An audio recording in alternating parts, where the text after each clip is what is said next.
ইরানের সর্বোচ্চ নেতা আয়াতুল্লাহ আলী খামেনিকে সরিয়ে দেওয়ার এক মহাপরিকল্পনা অনেক আগে থেকেই সাজিয়েছিলেন মার্কিন প্রেসিডেন্ট ডোনাল্ড ট্রাম্প এবং ইসরায়েলি প্রধানমন্ত্রী নেতানিয়াহু। সেই ছক অনুযায়ী গত ২৮ ফেব্রুয়ারি তেহরানে খামেনির মূল কম্পাউন্ড লক্ষ্য করে চালানো হয় এক বিধ্বংসী যৌথ বিমান হামলা। হামলার পরপরই ট্রাম্প ঘটা করে বিশ্ববাসীর কাছে খামেনির মৃত্যুর খবর প্রচার করেন। তবে খামেনি নিহত হওয়ার এই ঘটনাকে সামনে এনেও দমে না গিয়ে ইরান এক অভাবনীয় চাল চালে। তারা শোক প্রকাশের সময় নষ্ট না করে তাৎক্ষণিকভাবে মধ্যপ্রাচ্যে থাকা মার্কিন ও ইসরায়েলি সামরিক ঘাঁটিগুলোতে একের পর এক বিধ্বংসী পাল্টা হামলা শুরু করে। এদিকে খামেনির মৃত্যুর খবর ছড়িয়ে পড়লে বিশ্বের বহু মুসলিম দেশ রাষ্ট্রীয় শোক ঘোষণা করে এবং অনেক দেশে তার গায়েবানা জানাজাও অনুষ্ঠিত হয়। কিন্তু খোদ ইরানেই তার জানাজা বা দাফন নিয়ে দেখা যায় এক রহস্যজনক নীরবতা। কোনো আনুষ্ঠানিকতা না থাকায় এবং মরদেহের সন্ধান না মেলায় বিশ্বজুড়ে তীব্র গুঞ্জন ছড়ায়। খামেনি হয়তো এখনও বেঁচে আছেন, আর ট্রাম্পের দাবিটি হয়তো কেবলই মনস্তাত্ত্বিক যুদ্ধ।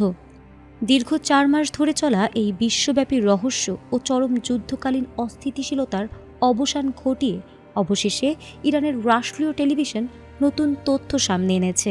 সঠিক প্যাড আর সঠিক তথ্য দিয়ে এসব সামলে নিব এক হয়ে। Monalisa sanitary napkin. এতদিন পর তেহরানের ইমাম খামেনি গ্র্যান্ড মোসাল্লা মসজিদে খামেনির আনুষ্ঠানিক রাষ্ট্রীয় শোকযাত্রা ও শেষ বিদায় অনুষ্ঠান শুরু হয়েছে।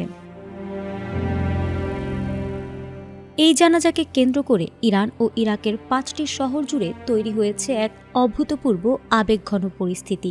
১ থেকে ২ কোটি মানুষের এক নজিরবিহীন ঐতিহাসিক শোকযাত্রার সাক্ষী হতে যাচ্ছে বিশ্ব, যা ১৯৮৯ সালে আয়াতুল্লাহ খোমেনির বিদায়ের পর ইতিহাসের বৃহত্তম জনসমাবেশ। শুধুমাত্র রাজধানী তেহরানে ১.৫ থেকে ২ কোটি মানুষের সমাগম প্রত্যাশা করছে প্রশাসন। এই বিশাল জনতার ঢল সামলাতে শহর জুড়ে ২৫০০টি অ্যাম্বুলেন্স, মোবাইল বেকারির মাধ্যমে ৫ কোটি রুটি তৈরি এবং ৩ দিনের জন্য সব ধরনের ব্যক্তিগত গাড়ি ও বিমান চলাচল বন্ধ করে কঠোর লকডাউন জারি করা হয়েছে।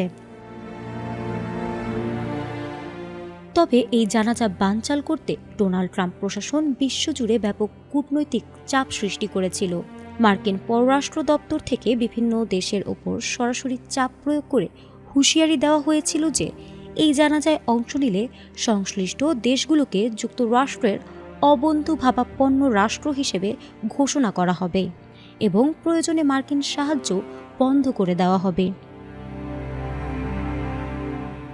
তবে হোয়াইট হাউসের এমন নজিরবিহীন কূটনৈতিক হুমকি ও রক্তচক্ষু উপেক্ষা করেই বিশ্বজুড়ে তীব্র প্রতিক্রিয়া তৈরি হয়েছে।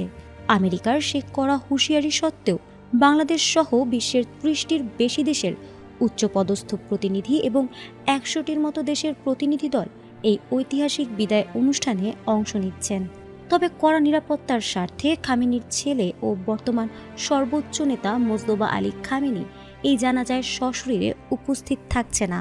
আগামী ৯ জুলাই খামেনির জন্মস্থান মাশহাদ শহরের পবিত্র ইমাম রেজার মাজার প্রাঙ্গণে তার চূড়ান্ত দাফন সম্পূর্ণ হবে, যার মাধ্যমে মূলত পশ্চিমা বিশ্বের কাছে নিজেদের রাষ্ট্রীয় প্রতিরোধ ও আঞ্চলিক শক্তির এক বড় প্রতীকী বার্তা প্রদর্শন করছে তেহরান। ফারহানা হক, এটিএন বাংলা।